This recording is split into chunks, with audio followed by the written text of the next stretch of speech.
اپنے خواب کی تعبیر ہم کیسے کریں، اس حوالے سے کل ہم نے پڑھا تھا کہ خواب کے اندر جو چیز نمایاں ہوتی ہے، بنیادی حیثیت رکھتی ہے، اس چیز کو ذہن میں رکھیں، باقی ساری خواب کو چھوڑ دیں۔ وہ ایک چیز ہو، دو چیزیں ہو، تین چیزیں ہوں، تو بہرحال جو بنیادی چیزیں ہیں ان کو ذہن میں رکھیں اور پھر اس بنیادی چیز کو قرآن میں تلاش کریں کہ قرآن میں وہ لفظ، وہ چیز کس معنی میں استعمال ہوا ہے، اور قرآن کے بعد ہے حدیث۔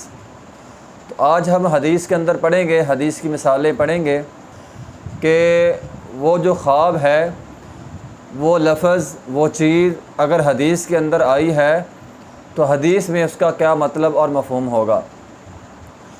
مثال کے طور پر اگر کوئی بندہ خواب میں دیکھتا ہے قمیض، اب یہ قمیض اس نے پہنی ہے، قمیض پہن رہا ہے، قمیض والی خواب جو بھی ہوگی، قمیض اس میں بنیادی حیثیت یا نمایاں کردار ادا کرے گی، تو قمیض کو ذہن میں رکھ کے اس کی تعبیر یہ ہوگی۔ نبی علیہ الصلوۃ والسلام نے قمیض سے مراد جو ہے وہ مذہب لیا ہے اور مذہب پر عمل پیرا ہونا لیا ہے۔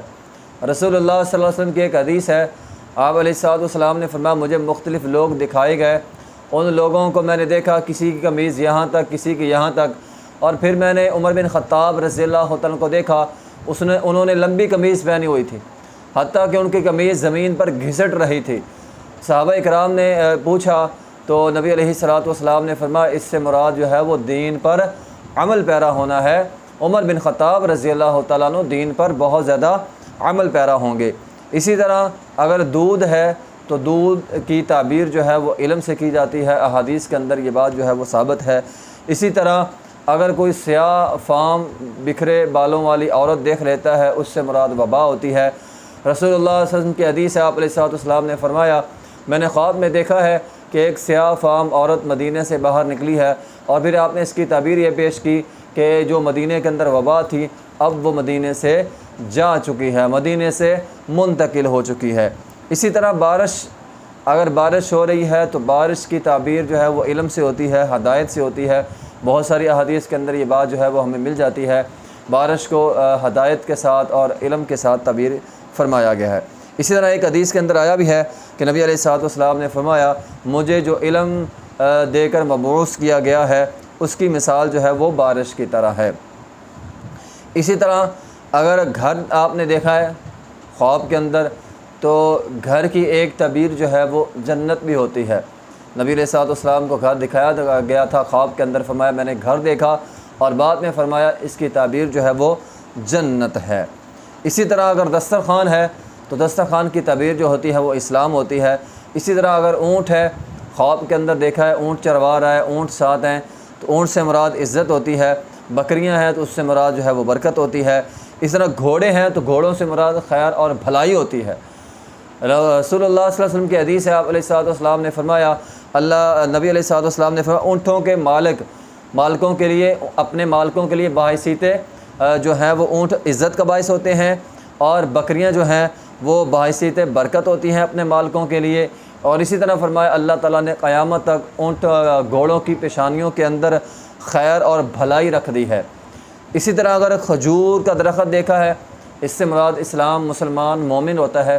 نبی علیہ الصلوۃ والسلام نے ایک دفعہ سوال کیا تھا کہ مومن کی مثال دے کر کہ ایک درخت ہے جس کے پتے نہیں جھڑتے، تو صحابہ کرام کو پتہ نہ چلا، ابن عمر بچے تھے ساتھ بیٹھے ہوئے تھے، انہوں نے سوچا کہ اس سے مراد جو ہے وہ کھجور کا درخت ہوگا، تو وہ بتایا نہیں، لیکن بعد میں اپنے بابا جان کو انہوں نے بتایا تھا، حضرت عمر بن خطاب کو۔ عمر بن خطاب رضی اللہ تعالیٰ نے فرمایا تھا کہ اگر یہ بات تو نبی علیہ الصلوۃ والسلام کی مجلس میں کر دیتا کہ اس سے مراد کھجور کا درخت ہے تو میں بہت زیادہ خوش ہوتا، میرے لیے یہ خوشی کا باعث ہوتا۔ تو بہرحال صحابہ کرام نے نبی علیہ الصلوۃ والسلام سے پوچھا تھا اس درخت سے مراد کون سا درخت ہے جس کے پتے نہیں جھڑتے، تو نبی علیہ الصلوۃ والسلام نے فرمایا تھا اس سے مراد کھجور کا درخت ہے، اور یہ مثال آپ نے مومن کے حوالے سے جو ہے وہ دی تھی۔ اسی طرح عطر دیکھتا ہے، خوشبو دیکھتا ہے، عطر سے مراد یہ عطر بیچنے والا، خوشبو اس سے مراد اچھے دوست ہوتے ہیں۔ اسی طرح اگر کوئی آدمی بھٹی میں پھونکنے والا، آگ میں پھونکنے والے کو دیکھتا ہے تو اس سے مراد برے دوست ہوتے ہیں۔ نبی علیہ الصلوۃ والسلام کی حدیث ہے، آپ نے عطر فروش کی مثال جو ہے وہ اچھے دوستوں کے ساتھ دی تھی، اور بھٹی میں پھونکنے والوں کی مثال برے دوستوں کے ساتھ دی تھی۔ تو اس طرح بہت ساری الفاظ ہیں جو ہمیں احادیث کے اندر جو ہیں وہ مل جاتے ہیں۔